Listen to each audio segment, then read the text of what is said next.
So newer things are happening in Indian sports and the future is definitely bright.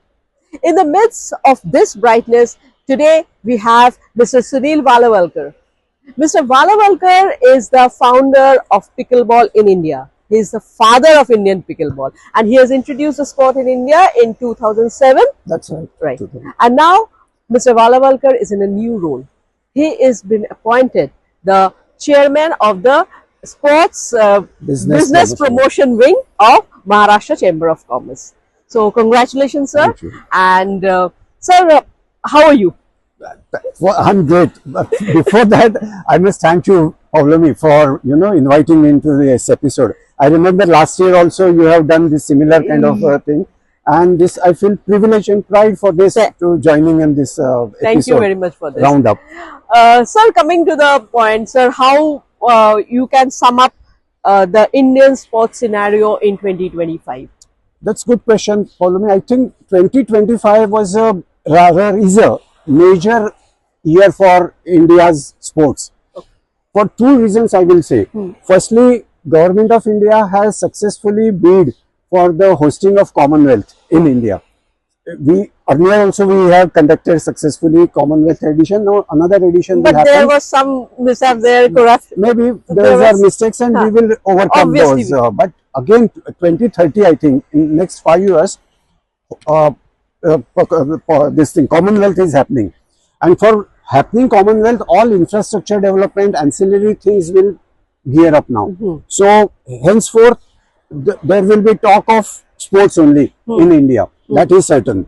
Another major event has happened in 2025 is Indian women cricket. Our Indian women team won World Cup. Yes. That's an amazing thing really happened, which will boost not just cricket for many women athletes from track and field events to tennis and to chess. This is a boosting kind of event, confidence building event has happened. Similarly, things happen in badminton, tennis, of course pickleball is also overcoming, paddle tennis is booming. So many sports and many athletes are now showing their talents on a world level. So that's I think a major event in 2025. So now cricket will always remain the flag bearer, right? True. But there are so many sports that are coming up in India, right? Like as you said, pickleball, paddle tennis, and many other. So what do you think to establish a new sport? What is the most necessary thing? Means, is it infrastructure, is it sponsorship, or the federation's role in it? In my opinion, these three things what you mentioned are definitely important. Means all the three things, infrastructure, and these are very complementary. No one's role is more than the other one's role. Only government role is important and less is, it's not like that. But more important, that statistics I keep on telling everybody, India's sporting population is very standing on a narrow base. Say, for example, out of 100 citizens, only 10 people are active in sports. Rest of the 90 people are spectators. Means sports literacy, what? Very minimum. Literacy, you can say activism. Activism. There are no players, there are all spectators. Whereas in developed countries, out of 100, there are 60 people are actual players.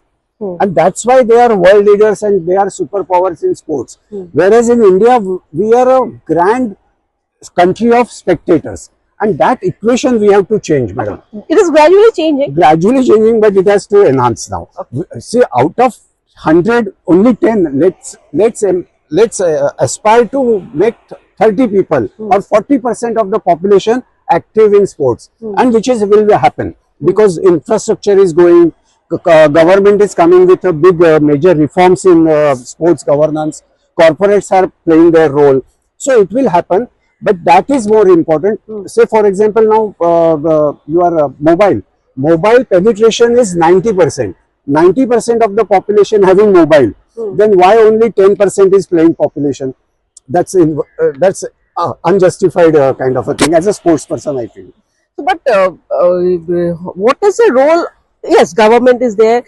everybody should play their part. But as we are more into business now, sports as an industry now, so what is the role of the corporate in giving some type of sports literacy, means activism part of encouragement and motivation? What is the role of the corporate? There I can split this question into two. World level, on world body, world market. Market people, investor have realized that sports has potential to be considered as a asset class.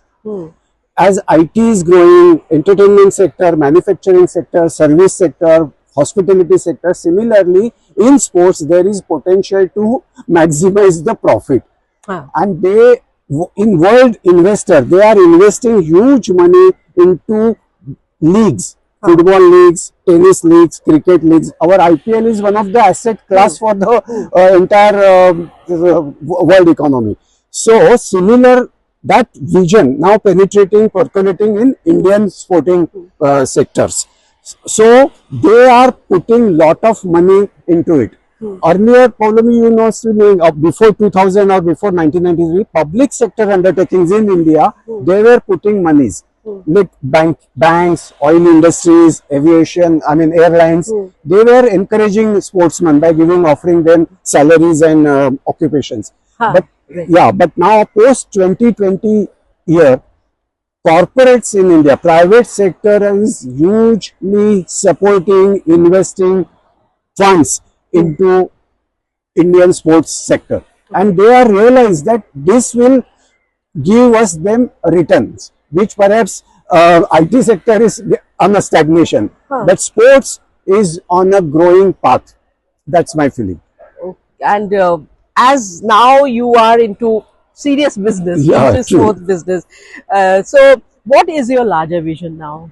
That's also a good question. And if you can share a bit about Maharashtra Chamber of Commerce, why it has started this wing, if you can. True.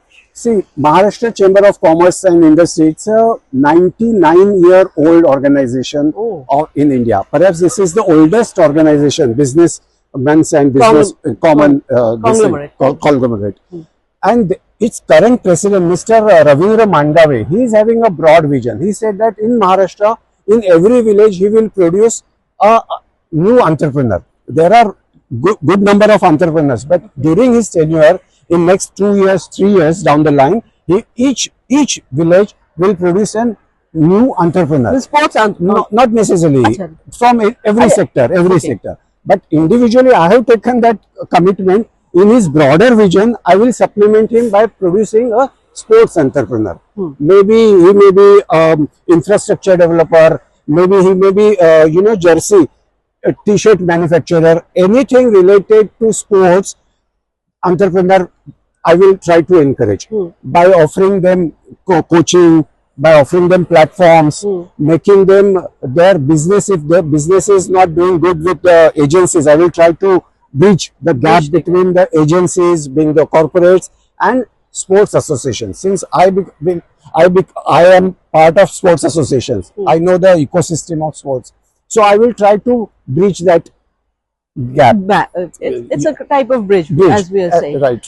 And about the future, means in 2026, and perhaps because we are getting ready for the 2030 Commonwealth. It's only 4 years from now. So 2026, what can be the most focal point of the sports industry in 2026? The focal points are there many, but I will go step by step. One small step which I will be immediately implementing is I am hosting a sports expo. All sports goods manufacturers, I am inviting them in Mumbai next month, and there will be a huge exhibition at World Trade Center where many sports goods manufacturers, not just from Maharashtra but from all over India, they will be coming and they will be displaying their goods and services. So, and I'm inviting sports association people there, and they will be interacting. So that's my another small activity. And again, there are many issues which are, how can I say, there are lacunas in governance as in a sports association. Say for example, one sports, one association should be which is a major problem. Major problem in India. And I will, from chamber point of view, I will try to highlight that issue from the government side, as well as from the sports associations. I will try to bring them on the one platform and make a kind of an agreement. Let's forget all differences. One sport, one nation, one organization. If really that happens, our sports will grow like anything. And that's my challenge also, and it's my task also. Okay, sir. Yeah. Sir, it was quite insightful to talk to you in all these matters. So the last one question, if one liner, if I want to ask you, finish this line, the future of Indian sport is Bright, bright. That's definitely bright is the only word I can okay, sir. add to that. Thank you very much. Thank you very much for this. And we will be definitely back with you with all things in 2026 Sure. and whatever you have in mind. So, viewers, we are signing off with this with Mr. Sunil Valavalkar. See you after this in the next side of the break. Thank you.